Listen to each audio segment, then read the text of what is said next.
So we're not worried too much about what's going on behind, right? But I do want to add just a little bit of value to the background because I want the white on the statue, on the sculpture, really pop forward more than my background. And I'm going to draw right over my perspective lines here, shade right over them. I'm not even going to erase them. If they're slightly visible, it's good. It's good for showing what the structure is doing. And you see right now, I already have this value here for the shadow, right? Mm-hmm. So I'm going right over everything. Yeah.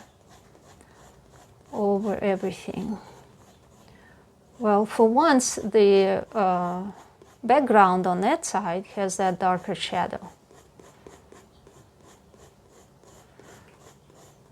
So the background actually needs to be darker than the shadow part of the sculpture.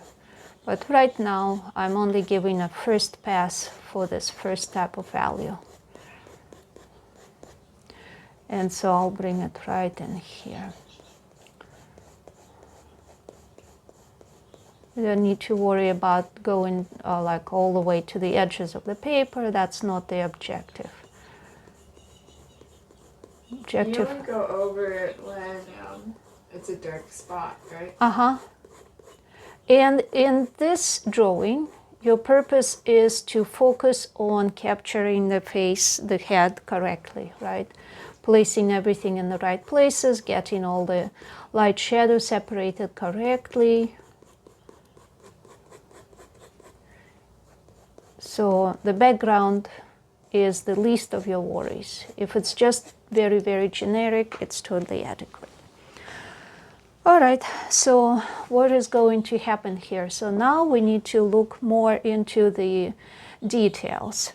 And it's good to start with punching up your shadows a little bit more. So obviously, one of the very strong shadows is the one that goes along the nose here. So this line, being so much darker, is going to stay and is going to come and become a slightly stronger shadow right on this end here.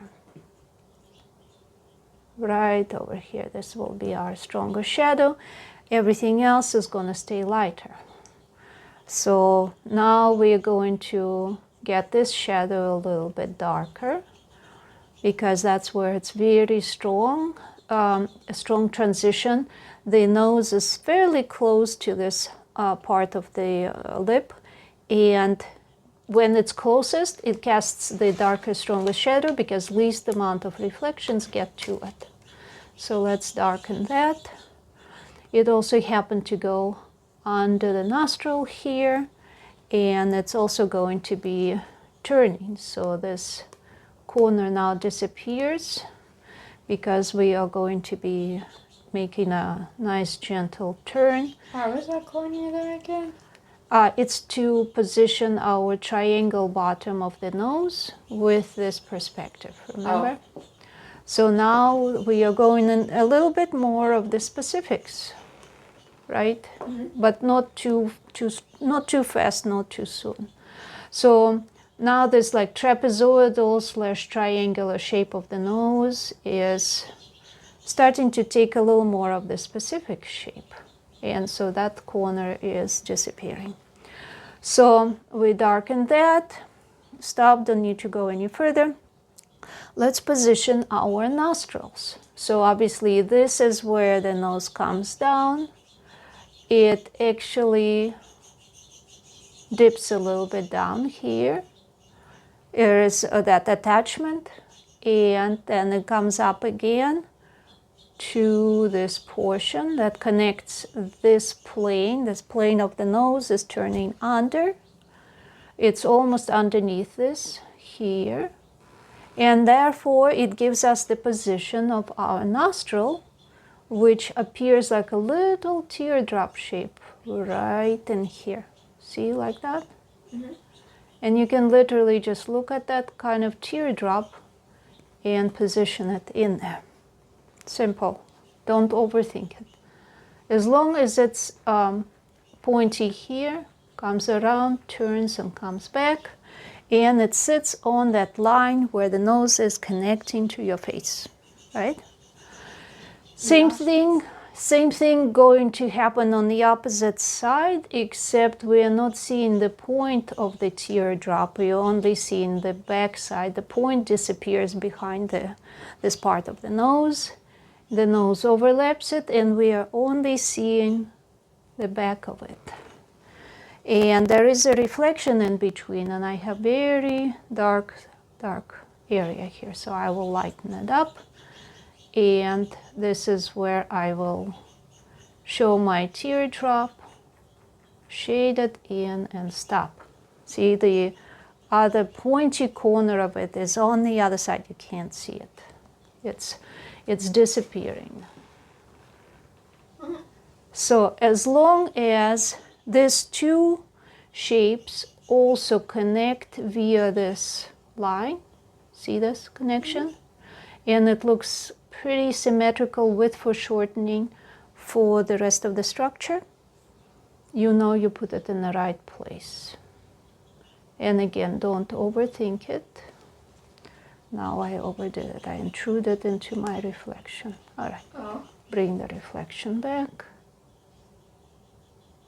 Okay. From the fabric. So, yeah, very much like what you studied in the fabric, all the reflections. So, now we can punch up this shadow here and connect it to this shadow here. See how it has a bit of an angular connection. And the rest is your reflection. Okay, so now I will bring it here. And I will smooth out this transition. I will lift up a little bit of this line and kind of lift up a little bit of my center so it doesn't interfere too much with my work here. But still seeing it. We're still seeing it. And it's good to see it almost until the very, very end. You can also see how this shadow coming across the bowl of the nose, falling kind of at an angle toward this transition. And you're seeing a little bit of a reflection there. And you're seeing where the nostril is the darkest, there's this lighter space. You see that this shadow actually leads you right to this part of the nostril. I'm looking at it as like it makes it so easy that you can just go ahead and draw this line through. Just make sure it's not too light. And you see that, oh, okay, it's like pointing me right to that area. So I've connected that. And now I'm going to perfect the shape of the shadow that is falling from the nostril onto the lip area. And under the nostril a bit. So this shadow now is slightly lower than our guiding line that was our perspective line. Slightly lower, right? Because it's being cast. All right, so now I'm seeing that this shadow here comes in a bit more and has that part is a little bit more of a stronger angle. So I've added that. I am making sure that this looks nice and light, because before it was kind of like wishy-washy. And cleaning up this area, setting my lips, giving them a right kind of shape. And then I am punching up this lip so I could see it a bit better, but not too strongly yet. So now what is going on? Now I am seeing like where this is coming down. I'm just keep following one shape after another. This needs to come down just a bit lower. It's not quite as thick. Remember how when I put this dot here and kind of turned it up, it looked like he was smiling. Now we're relaxing all of that. by pushing this more into the right place. And I am seeing that when this comes down very close to the lip here, there is a little bit of the shadow that still wants to turn up just a tad, and I will keep it for now. And on its opposite side, I'm seeing that the division between the lips is giving us the main shape for what the lips, like, you know, which lip is doing what.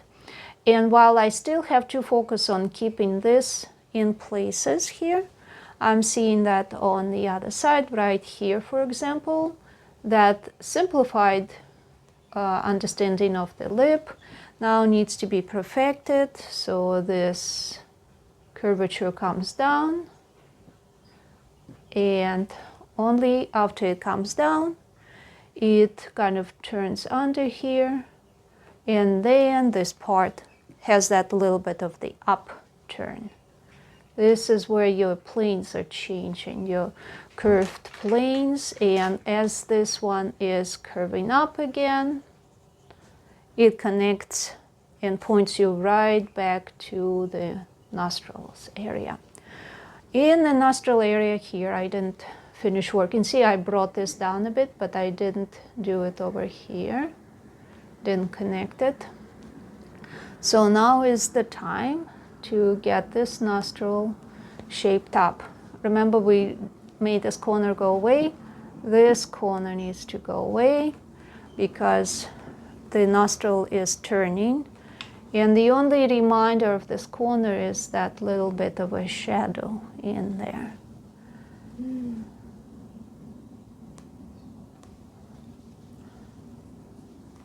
And the other, this part that has a reflection here, also has a reflection over there on the other side.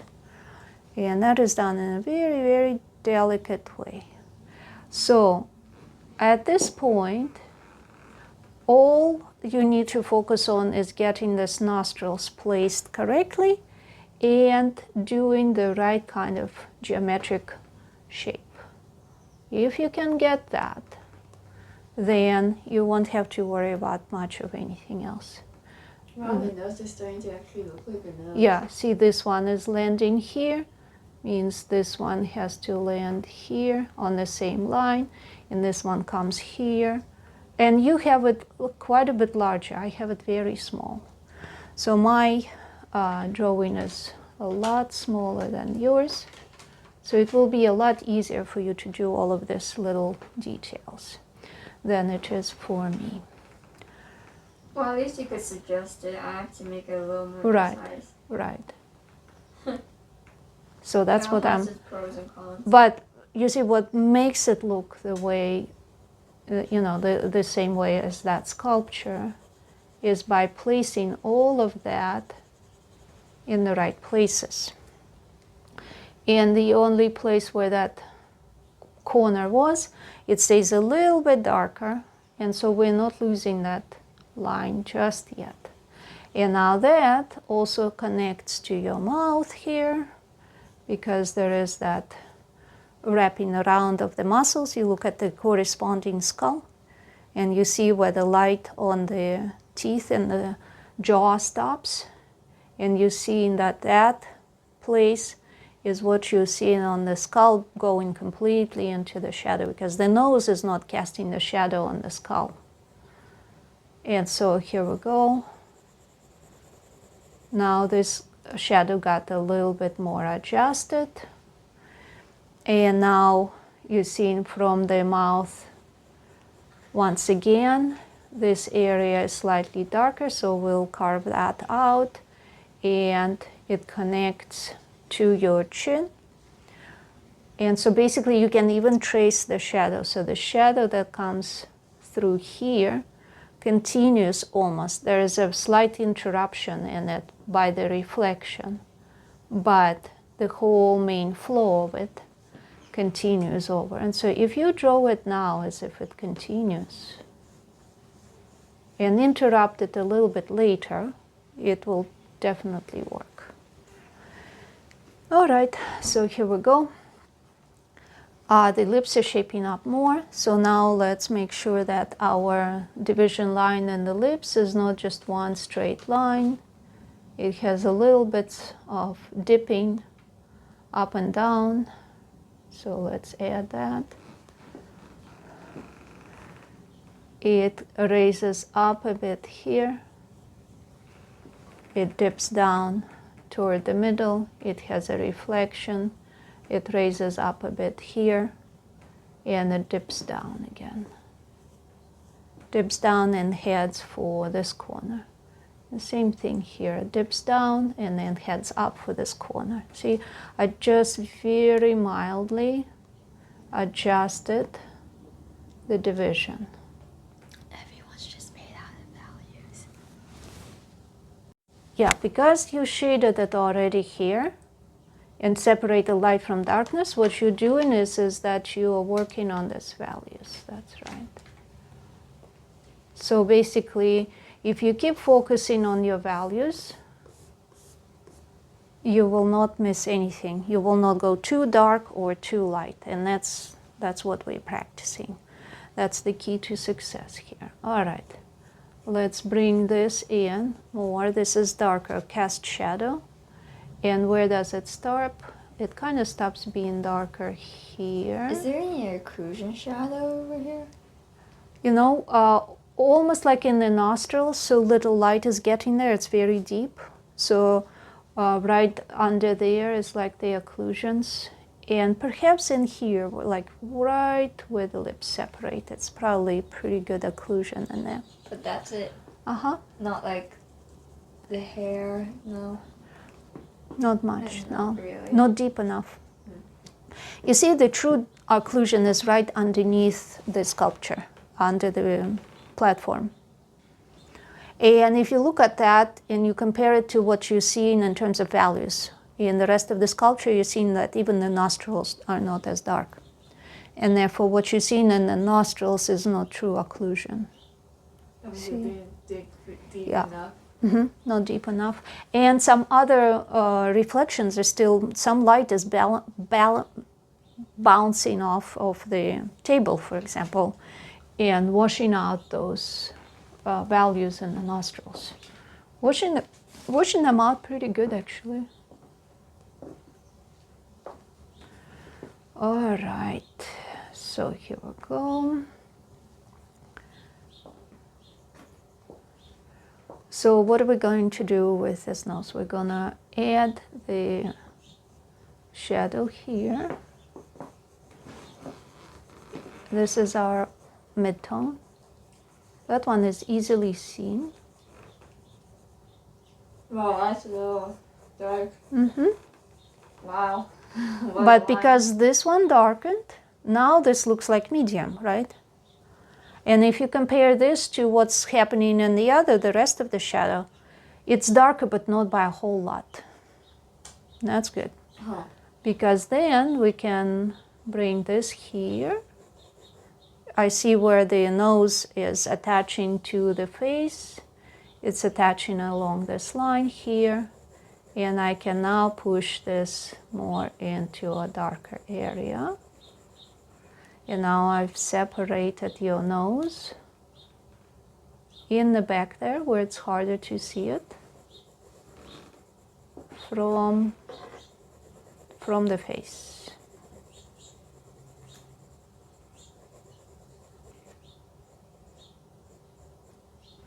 What is happening around the eye? Same thing, there is a reflection here. The darkest part of the shadow is right here. This is kind of like medium, but not as light as that. So I'll give it a little bit darker pass now. And now I'm looking like, here's my corner of the eye. Those what the dots were all about, right? And I'm seeing how the light and shadow follows. And I'm seeing that this lighter area also kind of goes around the eye, and everything over here becomes darker. With the eye and heading for the eyebrow. So all of this can go a little bit darker now. What's appearing is the bone structure is appearing. Because we are going with this light and shadow by the bone structure, right? By bone and muscle structure. Still not losing this side of the center. This top of the eye compared to this top of the eye, we're not losing that. But we separated the values and it's starting to look more three-dimensional. And so you can follow this reflection and this reflection and this reflection now. And they help you see the curvature in here. Now what I'm seeing is like this is a bit too light, so I'll just push it a bit darker so it doesn't jump at you too strongly. What is the greatest contrast? The nose that comes right at us has the greatest contrast between the shadow and the light. This cast shadow here gives us the greatest contrast, helps to show that the face, the nose, this part of the face is coming toward us more. This part of the lip here, this shadow is combining with the shadow that's on the lip and only on the top of the lip. And as that shadow comes, it kind of stops being too intense here and becomes slightly lighter here, but over here it picks up again. This is where your sharper turn is happening. Won't go into too much detail just yet, but the main thing, the contrast, strongest. I'm basically following the Terminator in here, right? Mm-hmm. So I'm following my strongest changes in the light and shadow. Another strongest changes here, as I already pointed out, but it looks like it needs to be just a little bit darker. And it kind of spreads into this medium tone. What happens on the forehead? This is the strongest contrast, but on the forehead it's more mild. However, this still here needs to be darker. So you see we already have this laid out, but what is happening is out of all of this, this is the darkest here. So I will even go like vertically, so to connect this, to connect the flow of the Terminator. Now, because this forehead is facing out against that wall, this Terminator is a bit washed out. So it's not as dark as that, which is facing more downward here, more sideways here. And this is a strong turn, this is a more mild turn. So this is what I'm doing. I'm smoothing out this transition a bit while saying that the flow of the shadow continues, right? Oh. So I'm seeing how it comes a little bit more in for somewhat under the hair, and actually all of this is a slightly different plane. All of this here is a similar situation as with our nose. So the similar thing in the forehead happens over here. I'm lightening this up, except it's wider.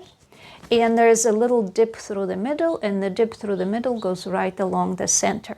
It just kind of has a random shadow line now. Uh-huh. So first I'm going to go ahead and give this area a similar value as on the nose. And that will tell us what? What does it tell us if it's a similar value? If it's a similar value? It means it's the same plane.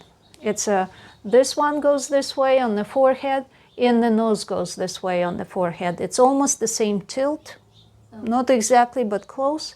It's the same amount of light that it receives, and here it's wider, here it's narrower, and by doing the same value now, we're saying they're very similar, okay? And your eye perceives it as the same tilt, especially because you have the same lines here, right, that form that boundary. Except what is happening here is through the middle it has a bit of a dip. That means this gets just a teeny bit more light because there is a curvature, and this gets a little more shadow. So I'm looking at the kind of shadow it is. It has somewhat triangular shape, probably because this is curving a bit here. And right here it's a little smoothed out, and right here it's a bit smoothed out. So now is the time when I'll come and just lift up this line here so it doesn't look so pronounced.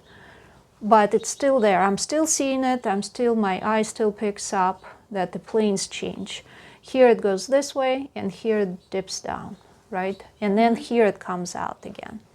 So I will pick up just a little bit of this value because it's a bit extreme, which is why our knitted eraser is good at that, because it can pick up just a little bit of value and not everything, not absolutely everything. And we're not losing all the work we've done with the values. I'm going to lighten up this line here. It is our boundary, it just doesn't need to be so strong. And now I'm going to make sure that we're seeing this change here, this dip. And this one is turning toward the light, and it's becoming lighter. Oh. But we're still seeing the boundary. This is still staying a lot lighter. This is slightly darker. This is the main darkness. So your eye can follow all of this, right? And into the lips. We didn't work on the bottom portion yet, and we didn't work on the top. Okay, so I'm going to go ahead and work on the top portion now. This here being slightly darker in value. So again, there is another separation in planes. This is the forehead here coming toward over the eyebrows. If you look at the skull, you see the similarity, right? Wow. For example, how is it similar?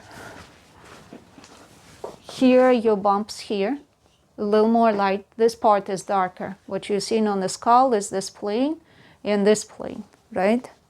So there's this pronounced brow, and you see that there is a little more light here, and there's another bump, and this is slightly darker. So that's this cavities here, those bumps. Oh, the muscles don't really cover that, do they? The muscles become bulkier here and make this more pronounced. Because, if you look in your brows, some people have heavier brows, for example, more pronounced muscles. And yeah, to make faces, you need those muscles. To move your eyebrows around, you need quite a bit of a muscle, right? And so, but nonetheless, there is this change, right? So there's this change a little more vertical, and then it goes away. So here's this becoming a little more vertical right here, and just under the under the hair, it starts going in the other direction. Whoa. Okay. So. Wow. Back to the drawing board. All right. So from where you're sitting, you look at it and you go, okay, I'm seeing that the change of plane is somewhere in here. I'll just lightly darken it. But you see, because you've separated your darker and lighter areas from the beginning, you now don't overdo that. Huh. Right? Because you are comparing it to the lightest and to the darkest. Yeah. And this being the darkest so far that you've established, because those are the strongest contrasts, the most important to make him look like him. All right, so you've darkened that. Now we can work a little bit more on what's happening with the head. All right, I see that, yes, this, again, sort of like a Terminator is happening here.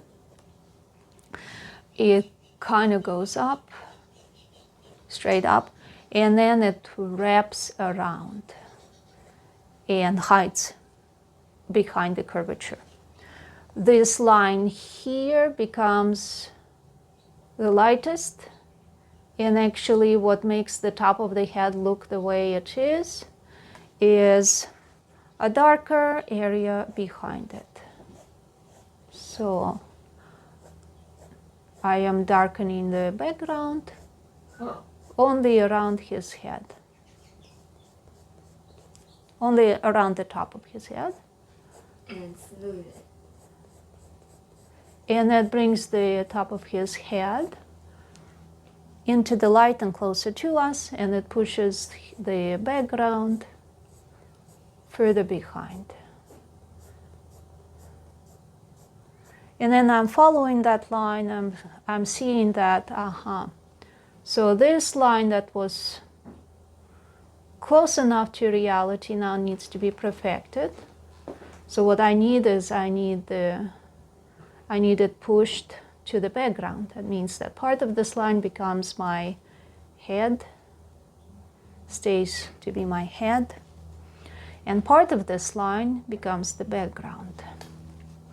All right, so, and the background is darker than the head. I add the value. I added this value, I added this value. I have all these values now, so I don't overdo them too dark. I want to compare.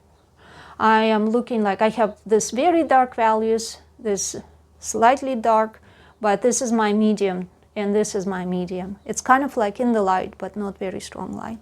And I'm comparing it to that, and I'm looking like, okay, I see that this is similar to this value, but slightly darker perhaps. Maybe more like that. How come there's just this random space Which random space? between those dark green lines? Show me, what do you mean? You haven't touched this. Yeah, because I haven't touched it.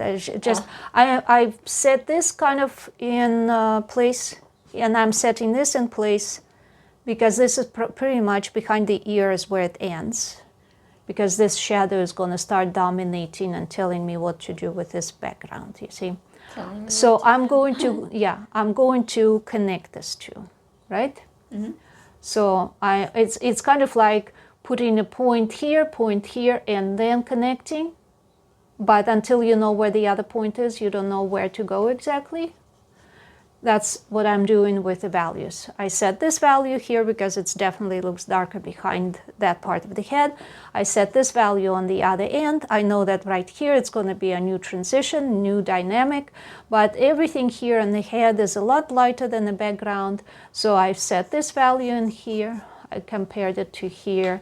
And now I'm going to connect them and adjust them when the time comes for all the final adjustments. But what I want to do now is hit it approximately in this range. In this range or a tad darker. Huh?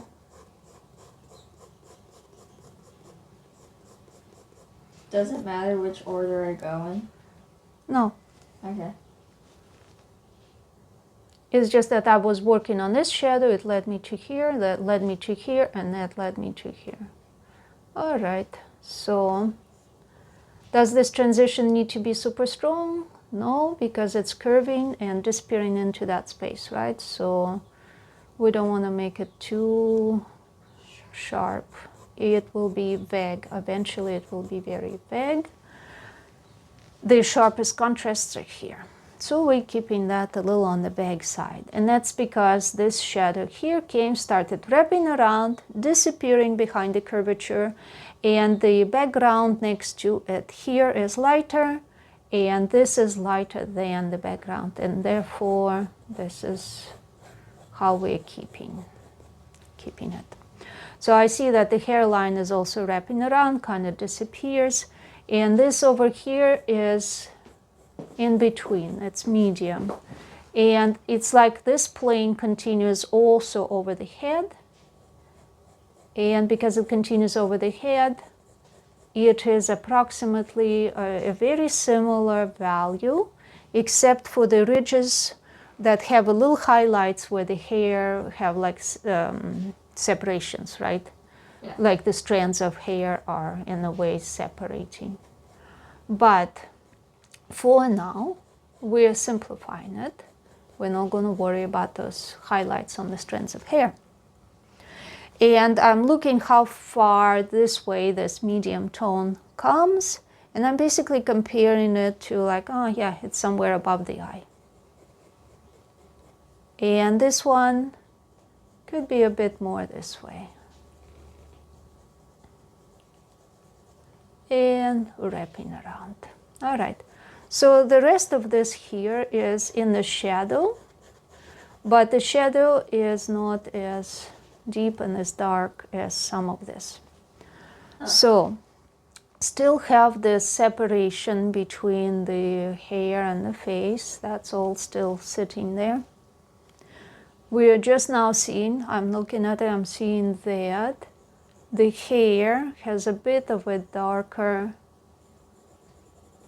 shadows where the strands separate. So I will make that. Are you making the strands now? No, yeah, I'm leaving this lighter. I'm just setting it in place. Along this line is where that shadow is gonna, light shadow within shadow will appear. And this is where my planes change once again. The hair has thickness. And right here, this thickness is represented by this kind of wedge / triangular looking shape. This shadow here looks dark enough to match that shadow. So because of that, here we go, darken it. But as it comes up, it starts to be very mild, hardly visible. All right. As it comes down here, it also starts to be slightly curved, slightly thinner. So simplify it. For example, this one is not quite as dark. Lighten it up. This here is a little bit more similar angle to here. Because of that, you keep it on the lighter side. It's your medium tone. We're now cleaning this up because those are construction lines. And where is the shadow darker? But underneath right here. And it leads into this also more or less triangle, very kind of curvy, not super strict triangle. At least for now, we're gonna keep looking at it as a triangle and give it more curvature and things a bit later. Wow. I can see that. I can safely give this a little shave here. Shave it off a bit. And eventually it will lead us to do this curl. All right, so following this, we can stop for now with following the hairline, and let's go ahead and see what's going on with the eye. So, because the eye, finally. yeah, this is so close over here, so let's go ahead and work on those transitions. So look at the corners of the eye. So far we have a straight line coming through, right? Yeah. This is one corner, dot. This is the other corner, dot. All right? So is the eye really all the way, are those corners really sitting on that line? I am seeing that there is a bit more of an angle. You see? You capture that angle and your eye starts looking like Doryphoros eye. So now I am raising it a bit. See? Okay, I raised it. My dot moves up. I gave this a bit of an angle. Those shadows, they are also going to be pretty much conforming to that angle. So that is getting up. That means on the opposite side, same thing is happening except with foreshortening. Here's my line. I am raising it just a bit. It is harder to see there from this angle and this lighting, but it is happening. And because you know construction, you can safely do that because you know the rules. Yes. Okay? I know So- what I'm doing. Right, so now this goes this way, and this goes in the opposite way with foreshortening, and everything is in the proper place. Okay. So if this is the corner of the eye, here we have a little bit of room to work with because of the shapes where the eye socket muscles wrap around them. So the eye is really ending somewhere over here. And you can look at it and you can see like, yeah, it's definitely forming a deeper shadow over here where the eyelids go connect back to the eye and overlapping happens and so on. So now the simple eye, don't overthink it. Focus on the bottom lip and the upper lid. If you place your upper lip, what am I saying? The upper lid, eyelid, right? Yeah. And the bottom eyelid. So you need to give it a nice thickness. He has very pronounced eyelids. And you just look at the main shape. How do they act? I'm seeing that they are the uppermost part of that eye is like right in here. And everything curves around and downwards. Oh, he looks stylized. Mm-hmm.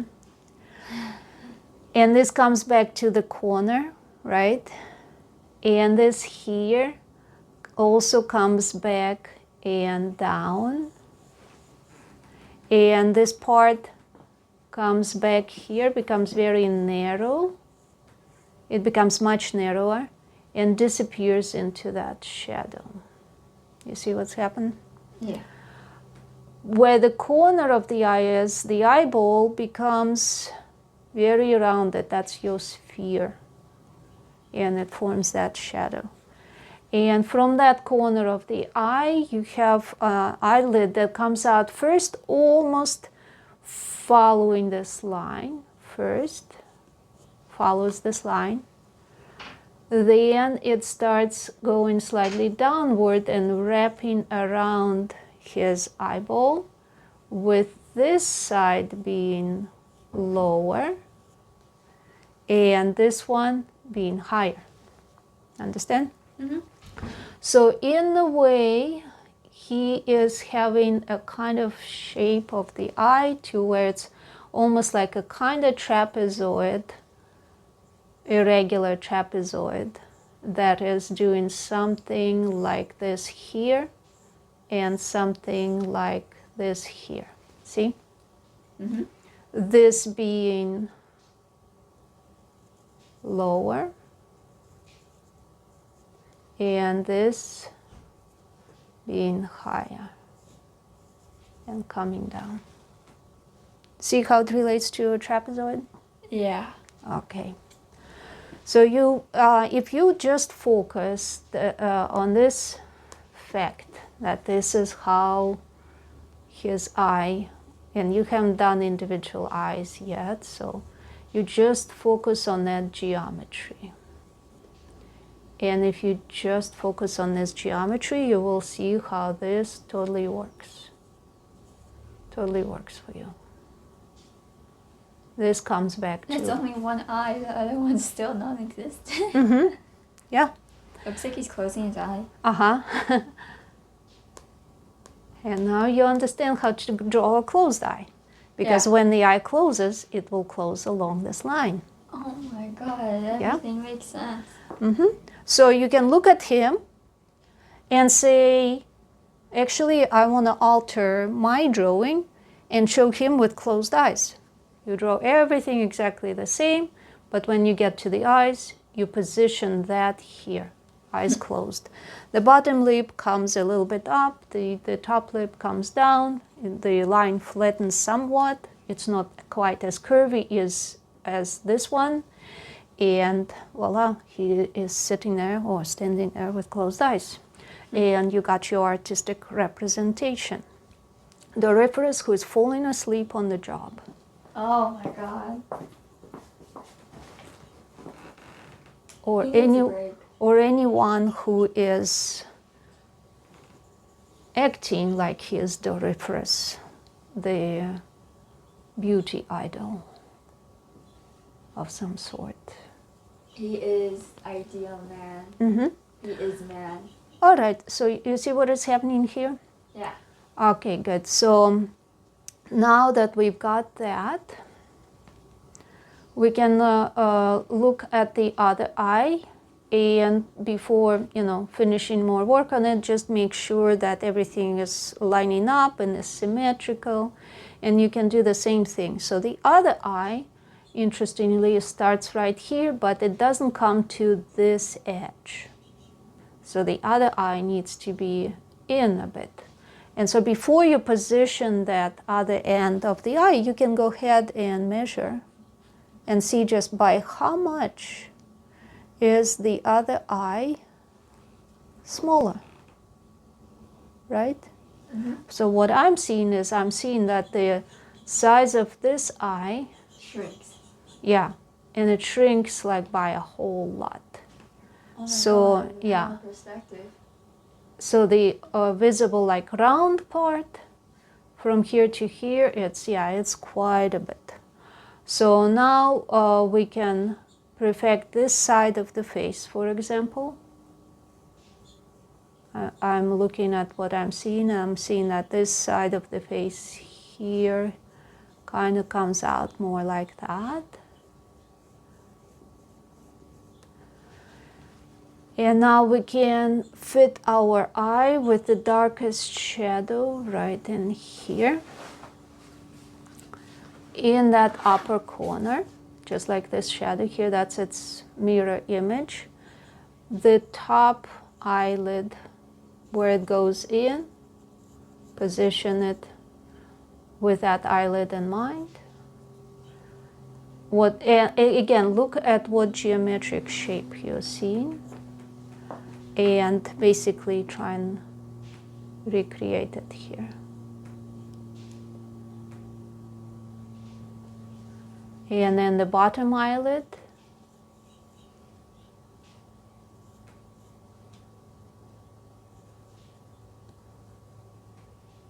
You're seeing the thickness of that eyelid in here. Yeah. You see a little bit of an angle going this way as the shadow forms, as it wraps around the eye. It kind of almost disappears there, and then it heads for the corner of the eye. Don't make it too dark because everything is very vague. But basically, you're just looking to capture that structure. And what I'm seeing as a basic geometry is, I'll do a diagram. This is a bit of more of an angle here. Where the upper lid hides under, there's a bit more of an angle there.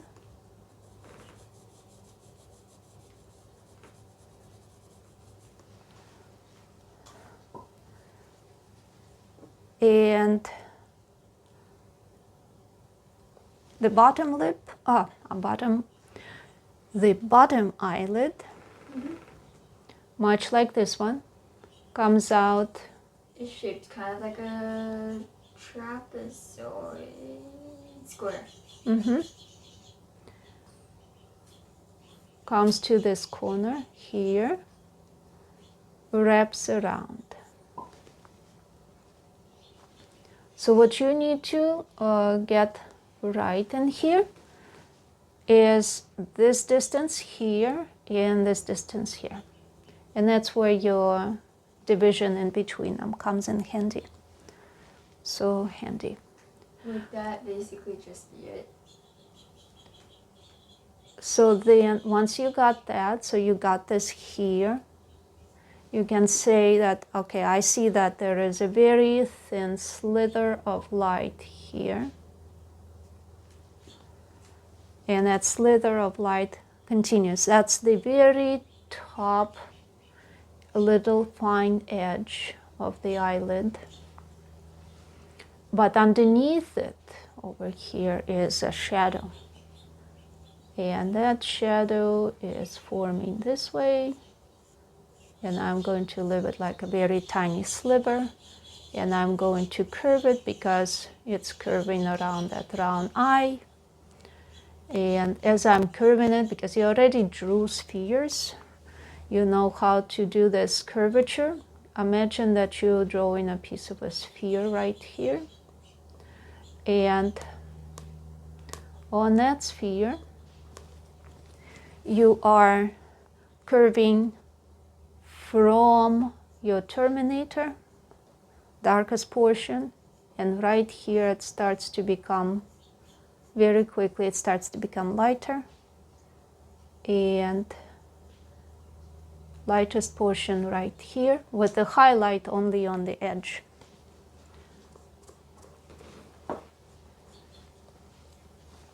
So this is happening here. Let's lighten this up a bit. This is where we're going to change planes, and not airplanes, but from one plane to another. All right, so while we have this darkest portion happening here,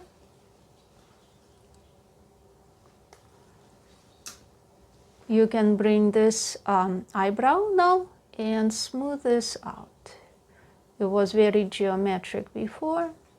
Now we're smoothing this out, giving it a more precise shape. There's actually a bit more of an angle over here. Where is it the highest? It's the highest like right in here actually. This is also where it's the darkest.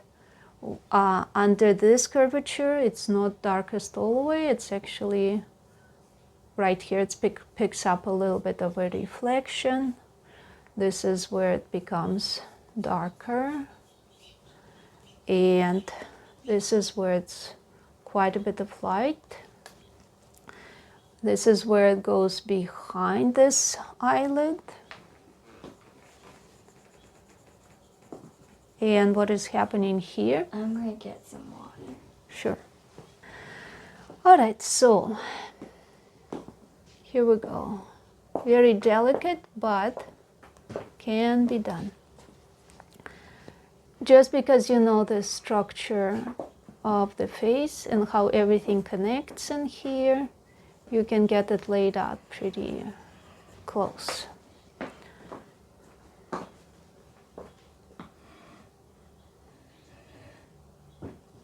Could you pause it?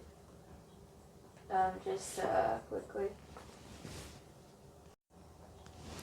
All right, so the other eye, we did this eye here as a parallelogram. The other eye has a slightly different look. So the other eye, from corner to corner, does something more like this. And a bit more extreme here, like that. See that shape? Huh? Not so parallelogrammy anymore, you see? Because this one is going to be smoothed out this way, and this one is going to become more like that. With obviously not accounting the upper parts of the eyelids. All right, so as long as you get this in, it's fine. So why am I kind of like going very carefully around here is because this is going to be very, very thin piece of light here. It's a reflected light on the very edge of the eyelid.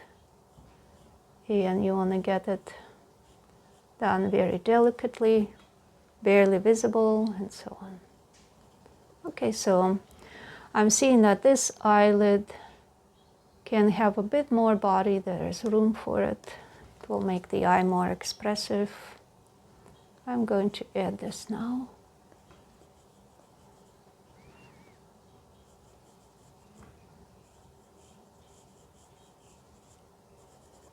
everything just above it is a shadow, and it's a shadow that's kind of deep, like that. And it connects to the corner.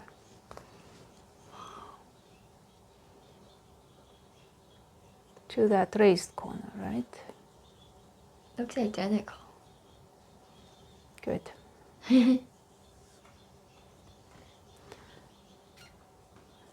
This comes up here. This turns.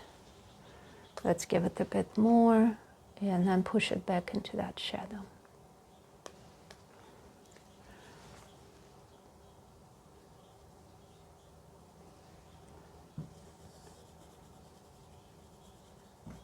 So even though I erased some, you see how it's easy to bring it back to the proper value because of all the values that we have already established in here. Mm-hmm. Now we can establish this area here.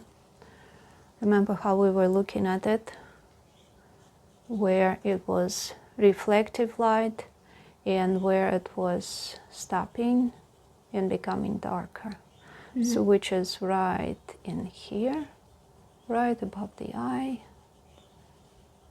is where you have a darker value, and all of your reflective light is kind of following in this direction.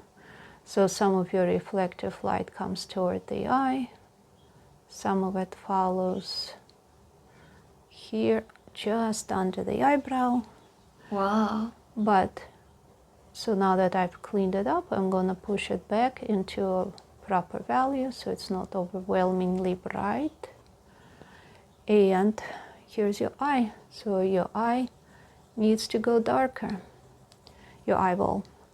The eyeball is receiving a bit of a more reflected light on this end, but on this end it's going deeper into the shadow.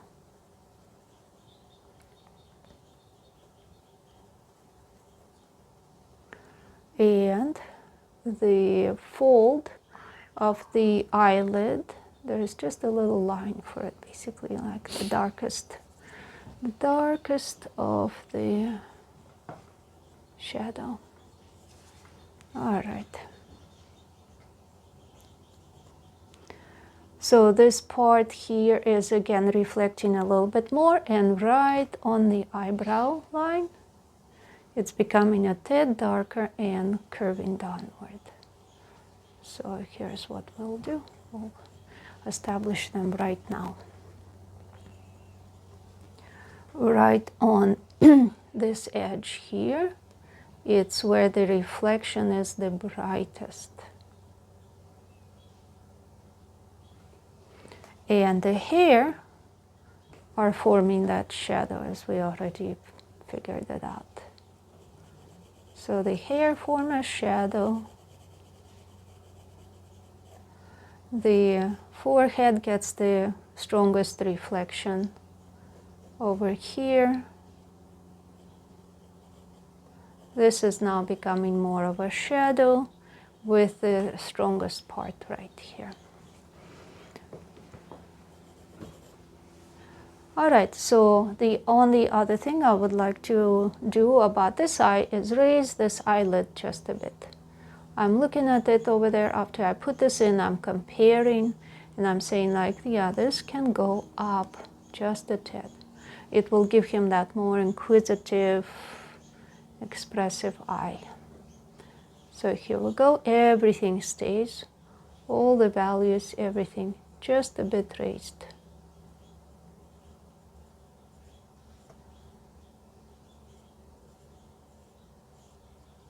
And so what I'm doing by raising it is I'm creating another thickness on the eyelid rather than drawing it later below. I left the line I already had in there and gave it a new assignment. That line now is indicating where the eyelid is touching the eyeball. See this thickness here? Mm-hmm. So again, because I have a very small drawing here, you have a lot more room. You will be able to actually distinguish them better and show me exactly how the eyes are wrapping around, how the eyelids wrap around the eyes.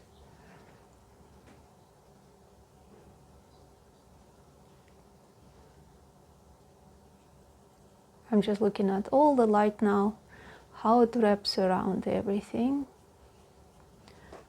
and going by what I'm seeing.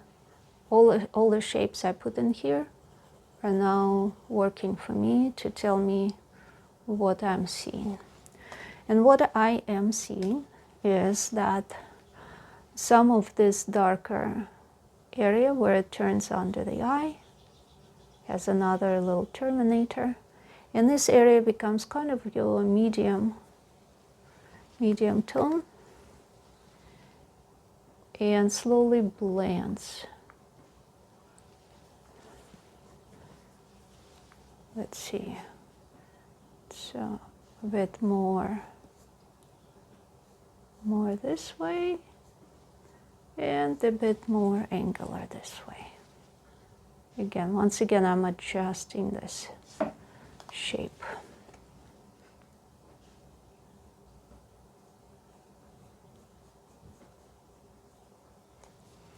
And where is it the darkest? But along the line where it meets the eyebrow, then there's another reflection, then there's another shadow forming over here, blending with that very dark dip where the eyelid connects to the eye socket. This also is being a darker portion, this being another darker portion, but not as dark as that. And where does this whole shadow intensify? But right under here. With this reflection is now making your darkest portion of this shadow intensify right here. You see, it's like this somewhat in the light, somewhat medium tone, kind of like this. But it also helps to intensify that part of that shadow. And now I can lighten up this line. Remember, this was our guiding line, because it's still slightly visible in there coming out of this this shadow, but it's very, very mild.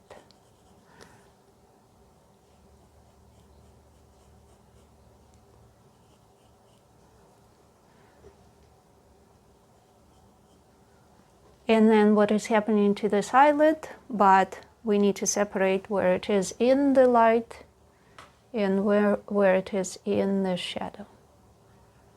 You just look very carefully at it and you separate your light from shadow. That's so cool. Mm-hmm. So now you see that this part is in the shadow. Go ahead and push it in the shadow and bring this light here. You can intensify that cast shadow just a little bit right next to the light.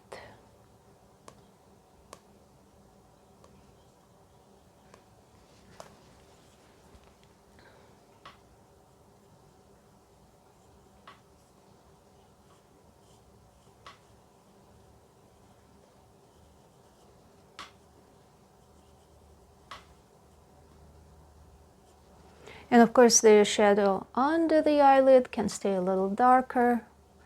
And then this is the darkest portion in the corner of the eye. The eyeball itself, again, we're drawing a sphere in here. There's a reflection. This becomes darker. The shadow is wrapping around.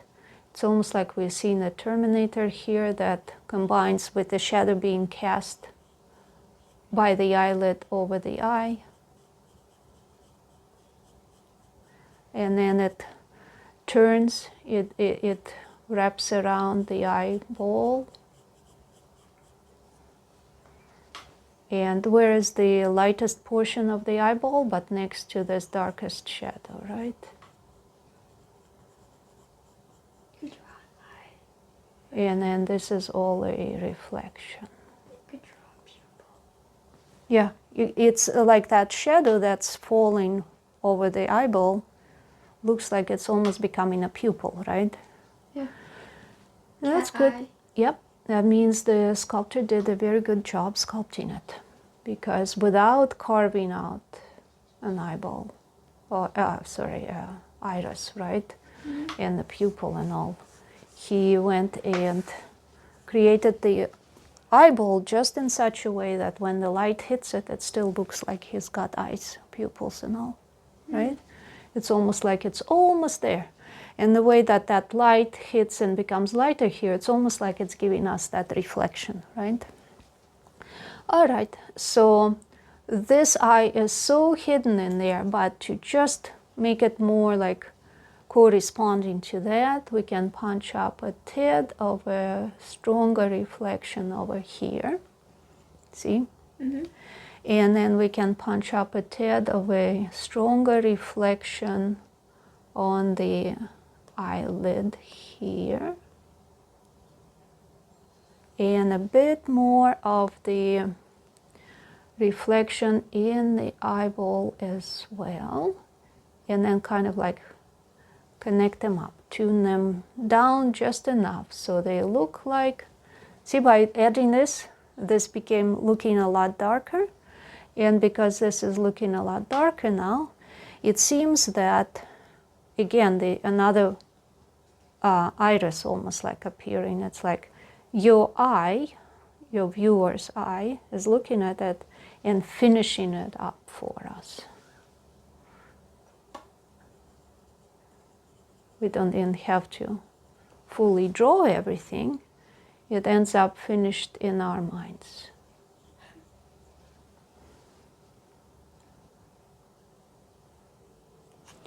It's when you focus on that in your drawing and your later studies, you realize that you can do just this suggestive shading or suggestive type of painting, and everything comes together just right.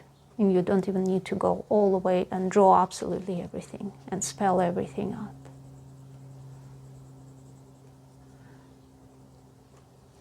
So the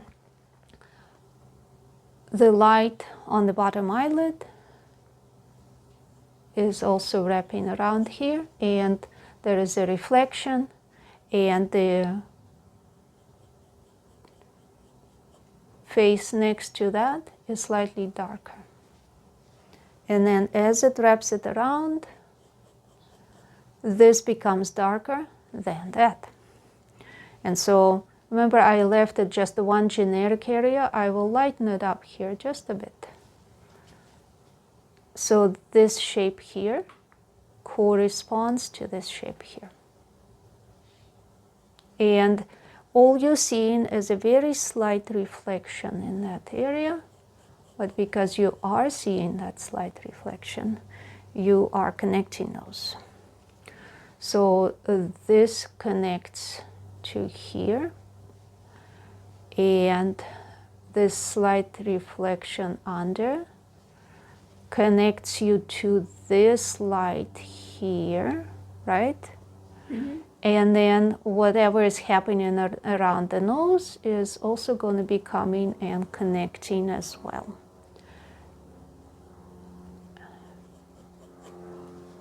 All right, so you see how you don't need to know too much anatomy, you just need to connect it physically, physical geometric structure, right? Because you laid out all of your proportions already. This is what, like, I'm looking at that shape, how far it is from the center of the eye. I'm looking over here. I'm seeing that all my lines, if I draw them through again, they will all connect. It's not gonna miss, and so on. And this is one spherical shading type. This is another spherical shading. This is another spherical shading. So I'm thinking like each shape, I'm not thinking as like, oh, it's an eye, I never drew it before. I'm thinking like, it's a sphere. It's a piece of a sphere. Mm-hmm. I drew a sphere before. It wasn't so difficult. Which part of the sphere I'm seeing now, right? I'm seeing here parts of the sphere that are completely in the shadow beyond terminator with reflections. I already have my terminator values established. Now I'm establishing how strong are the reflections. And that's it. All right, I will do one thing though. I will lighten this up just a bit here. Give it a little more curvature. All right, and you see I just lifted up a bit, so I didn't even go over and shade it there. So looking pretty good. Let's come back onto this side now, because this is still, we have a lot of very sketchy stuff going on. I'm going to clean this up because this is very strong light. How this nose is turning and how this lamp is positioned, it turns out that we are getting a lot of very strong light on this kind of angles here. So the strongest light ends up being over the eyebrow, on this eyelid, on these parts of the nose, on the tops of the lip here, and on the top of the head. The strongest light seems to be right in here. So now that I thought through all of this, I'll just go ahead and leave myself a little reminder. So that will be my strongest light. So if that's my situation with the way that the sculpture is lit, I'm going to start working in that direction. Clean up a bit. Clean up a bit. Here it's doing something like this, yeah. I will very lightly pick up some of this, but not all of this, because I'll come back with my values in here. Lighten this up, lighten this up.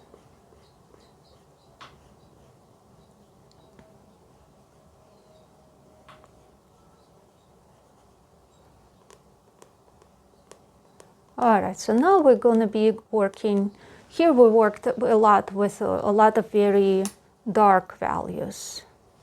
Very as dark as we get, and stuff in between, right? The values in between. So now we're going to be going to lighter ones. So now we have to be careful. I'm going to go to HB. And so what is happening here? This is pretty light, but as the nose plane comes toward the face and starts connecting to the front of the face, I'm seeing that right under the eyeball, something forming, shadows forming. And how is that shadow shaped? But I'm seeing that it's shaped kind of like this, just beyond the nose. It makes a little triangular shape here, wedge. And I'm thinking like, what is it on the skull? Right under where the nose cavity is. You see on the bottom of the nose? How it lines up with the bottom of the cheekbone. So there is a bone right here. Here's the width of the bone. So, all right, so this is where the cheek actually is very soft and has that open space and muscle that stretches when we talk, so you can open your mouth and all. This jaw could drop. Should I start now?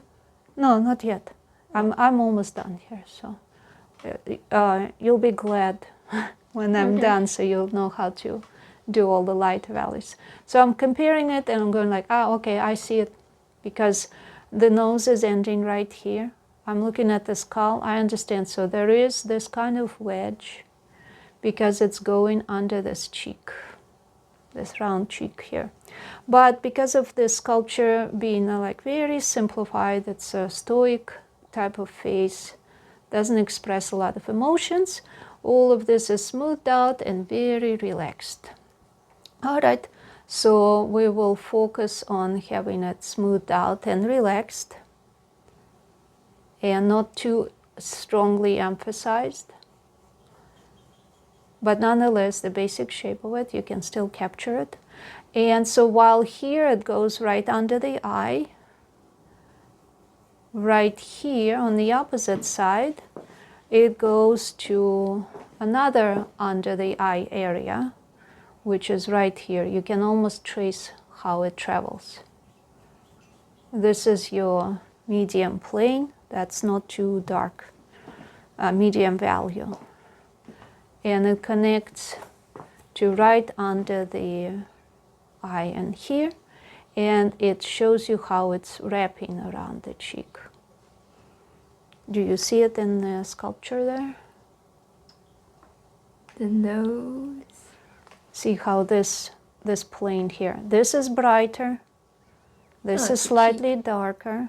This cheekbone. Mm-hmm. And here, see, this part is wraps around like this. Yeah. So it connects all the way to under the eye, comes here, wraps around the cheek. Then this connects you to the mouth. Around here, another curvature is happening, but these two are very close in value, so you can first bring it as one value here and see where that heads. And this heads down below the mouth, below the connection, and that kind of stops right here. It stops because it starts wrapping around under the bottom lip and connects to your chin, like this. But the value in between here is pretty much washed out. So if you first kind of connect it lightly and then lighten it up with your eraser, that will work. So let's clean up this lip, make it brighter, because right here the lip is very strongly bright on the connection points. This plane change here is very mild. By the way, there is a little like ding, little chip in the lip. That is all original. They just plain copied the sculpture the way it was. Wow. Yeah. So you can also add it in. That's kind of cool. Or you can just simplify it.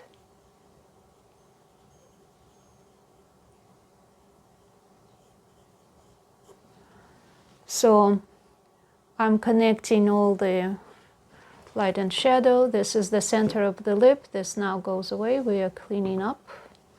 We don't need to see the center of the lip anymore. We need to get this shadow wrapped around the lip.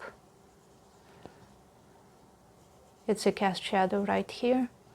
There is a bit of a shadow being cast like this on the lip, because his lips are slightly parted.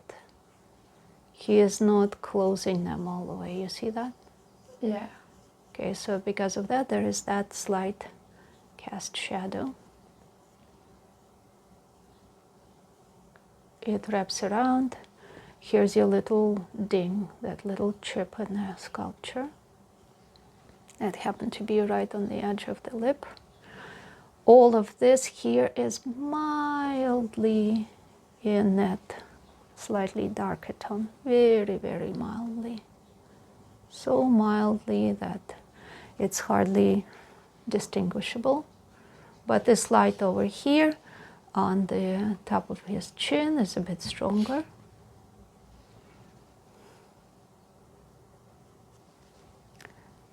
And again, I'm thinking of this chin as a sphere. It's a kind of sphere to where it starts turning, but right on this edge is where it's very rapidly going into the darker value. Follow the shape of your shadow. This is a cast shadow here. This shadow kind of somewhat blends with the curvature or under the lips. This is the deepest spot in there, the dip. There's another reflection, cast shadow. How does that shadow act? It kind of like goes across the chin and starts turning And actually the strongest, darkest part of it is right here, right? Mm.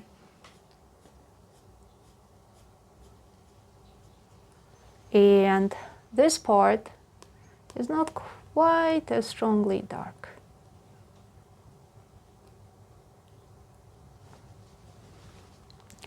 It is your medium tone right where it approaches the terminator. All right, so what else can we do here before we move back up? We can make sure that this reflection here continues through. We don't need this line anymore. This line was good when it was guiding us. Now it's time for it to go. Now we're going to be focusing on this chin here and the terminator over it. And all of this is in the reflection underneath, and it's in the reflected light. And remember this coming around the mouth, it's mildly disappearing, kind of pointing you back to here, but the transition is extremely mild. But what is coming up is that darker portion of the neck. So now is a good time to darken the neck. And this is where we are focusing less on all the values, because the point of this exercise is mostly the head, right? Mm-hmm. You just can mildly indicate that this is our darker area, reflection is forming, and this shadow goes under this soft part of the chin and kind of blends with this shadow here, which now we need to lighten up a bit. Too many reflections are making it a lot softer. It is that same shadow. It is continuing, but it's becoming slightly lighter. And the darkest portion really is appearing right under the ear, right in here. Now, you will bring this here, and again, just like on the sphere, you've seen that this is not as bright. This is from the chin, it's turning slightly, and that value is kind of heading along this way. So here's still our cheek, right?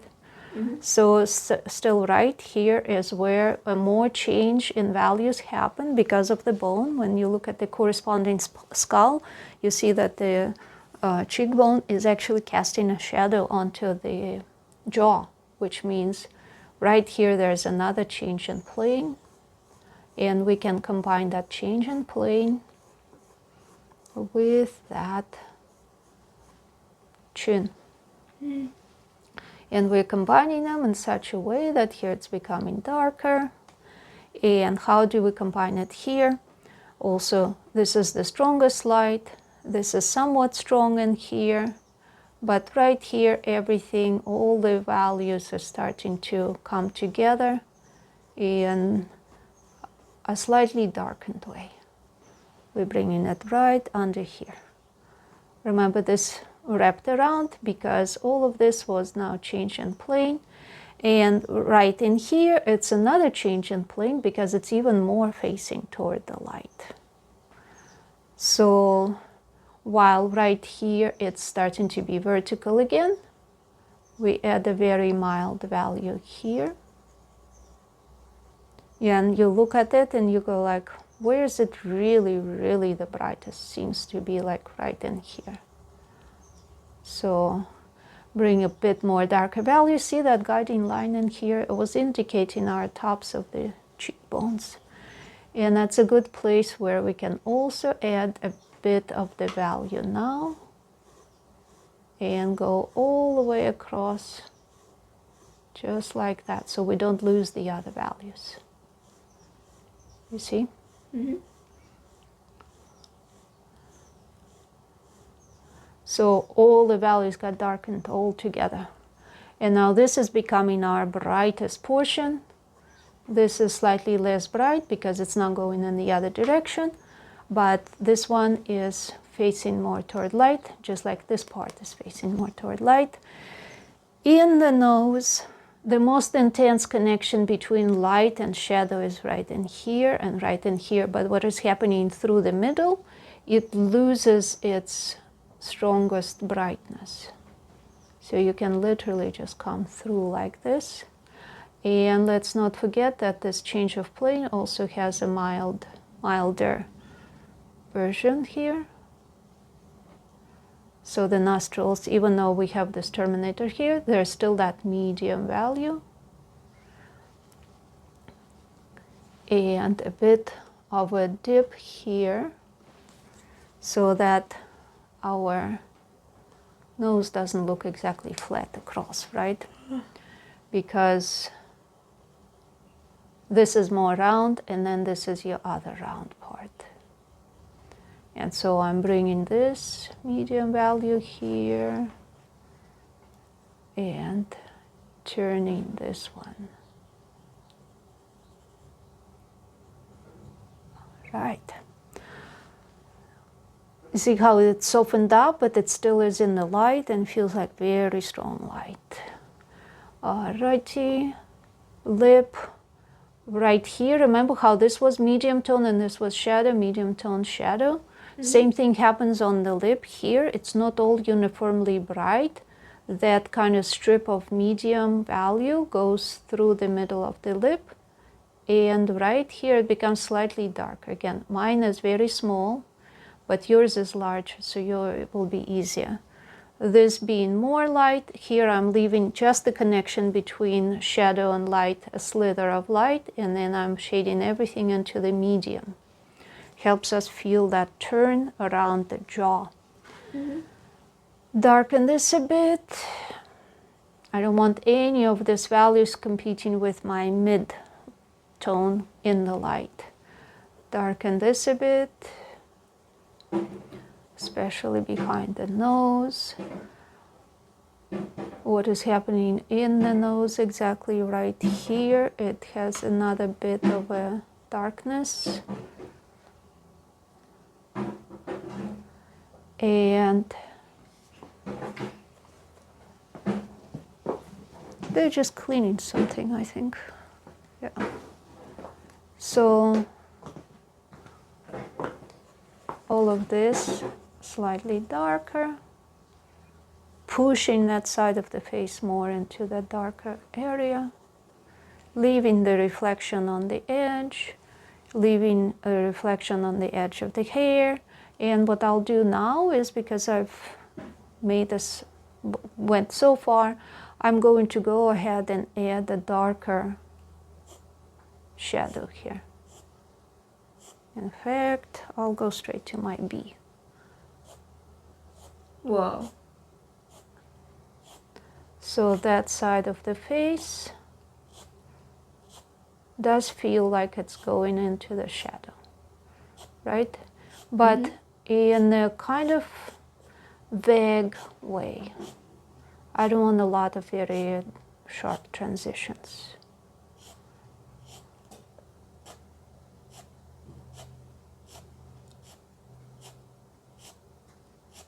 So I'm going rather carefully along the face line. And a little bit high. Where will I stop? I will stop right here. Again, the shadow rendering is not what we are focusing on, so the shadow just needs to be approximate, okay? Mm-hmm. And actually how I position the pencil here gives me kind of a irregular edge around the hair. Mm. And I like that, because the hair is not very smooth.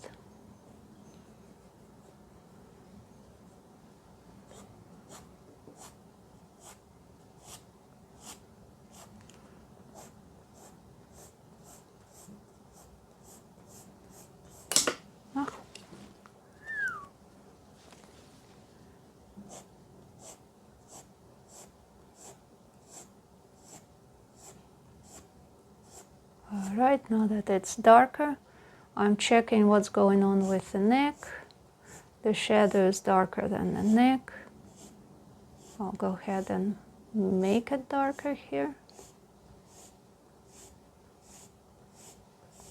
And phase it out, because again, it's not about the shadow. We are only worried about the head itself.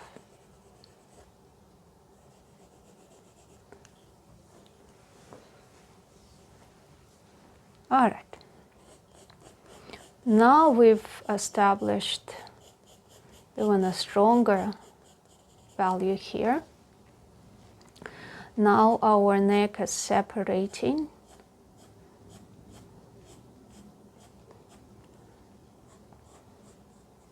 Now this is coming a lot more forward. What don't we have here? This is pretty much good around the ear. Clean up the ear a little bit and put in all of our main planes again. So what is happening with the ear? The ear has a shadow of its own, a shadow behind the ear, and the shadow that's where the ear is turning away from light.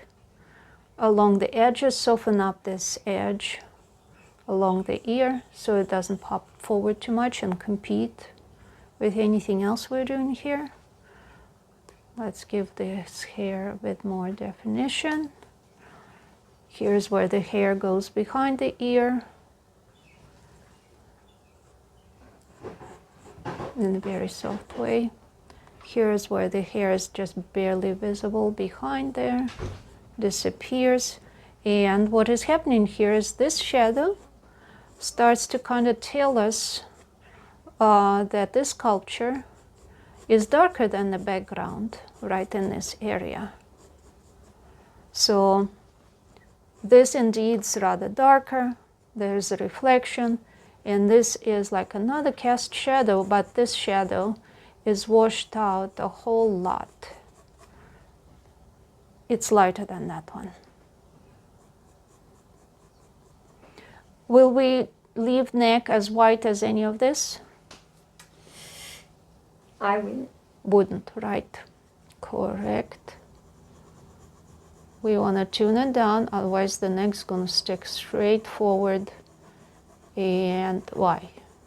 It's actually more of the vertical, and it's down below, and we don't want to have any attention on it, right? Mm-hmm.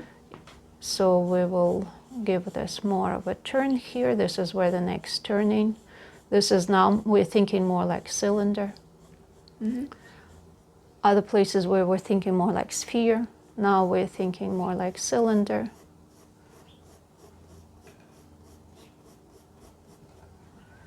And because of this shadow, what is happening is that the background is lighter. Oh. Yep. So I don't want to have the background too light, but I will just make sure it is rather on the lighter side, kind of like that.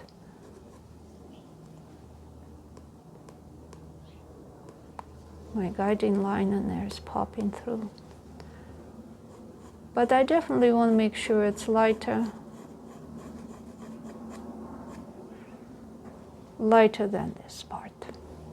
Okay? So that is happening here. Since we already said that somewhere in here, this is our brightest part, we can very lightly tune everything down here. We can lighten it, give it a value in this direction. Again, we're thinking a sphere. And over here, the sphere is turning, right? Mm-hmm. And the sphere is turning away from light in a certain kind of way. So if you first give it the treatment as if you were working on the sphere, and you leave this the brightest, I will though get rid of the lines of my plane. I don't want it delineated, I want it to just slowly appear out of all of these other lines. So you're starting to see that it's appearing. And the shading actually, to get that spherical look, kind of helps you follow with the flow here. And you're seeing that where your planes change is actually where you also your slightly darker areas in the head, in the hair, are appearing as well. All right, I will just make this a little more delineated. The different shadows in the hair, very simplified. Don't want to worry about them too much. The shape of the ear, what it's doing, this is the least of your worries. If you can just leave it vague and simplified and worry more about the facial structure with connecting to the head and the neck. The ear is, if you leave the ear very simple, without too much detail, it will totally work, okay? Mm-hmm.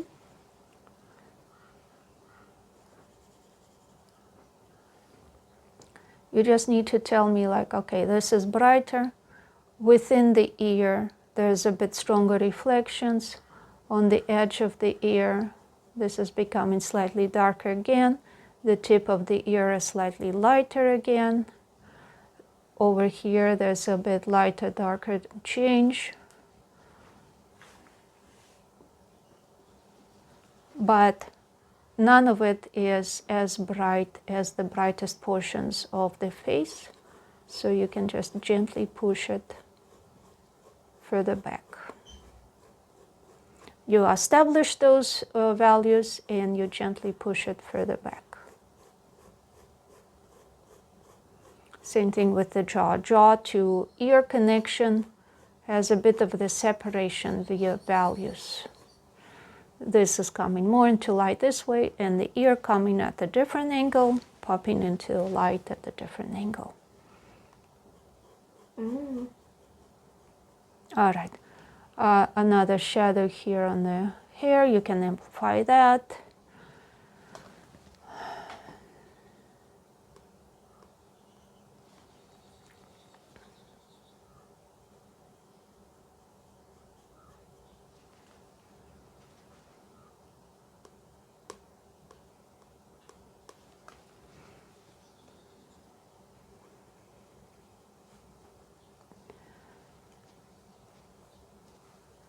This is where you can add a few highlights. Now, show me the just a few curls and how they attach to the face. Don't make this too dark.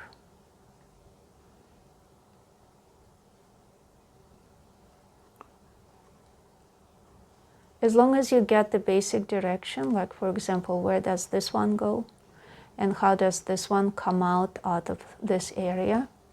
As long as you get this basic direction, it will work.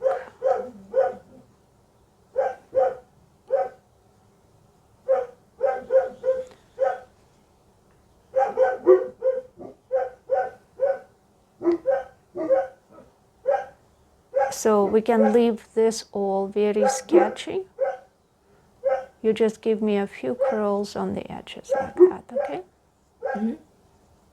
So, for example, like this shadow line gets interrupted by this curl. And go ahead and interrupt it. Another curl kind of comes out in this direction, out of that shadow. And it curves and then kind of disappears because it becomes another curl. Right here, from behind this curl, comes out another little shadow, and then it disappears. That's totally fine. It kind of continues through here, just becomes a little darker and then disappears. And the same thing happens over here, like it makes another kind of intrusion here, breaks up this line. And then it follows in with the other curls, kind of disappears. And this here was very straight across. We will just smooth it out a bit because it's not very straight, it's a bit curly. Let's smooth it out and make it curly.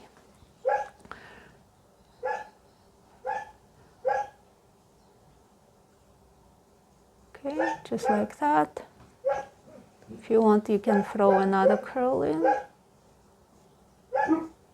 Show me that this is all pieces of other curls. And that part of this is also portion of other curls. Kind of like that. So for your first start, for your first try, this is totally adequate, okay? Don't worry about the curls so much. It's the least of your trouble. Worry about the main planes. Everything else will come eventually. One day we'll do this more in depth, where you're doing more of the details. But for now, you bring it to this and you achieved the purpose of this whole thing, okay? Yeah.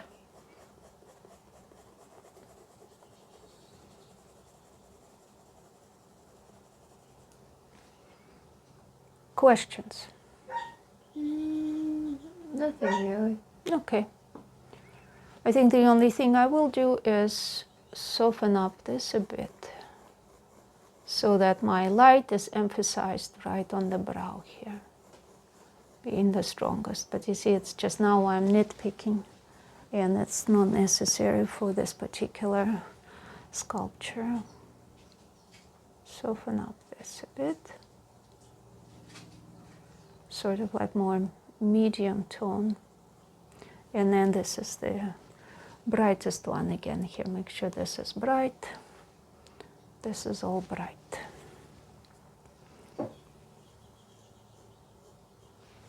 All right, so go ahead and get started.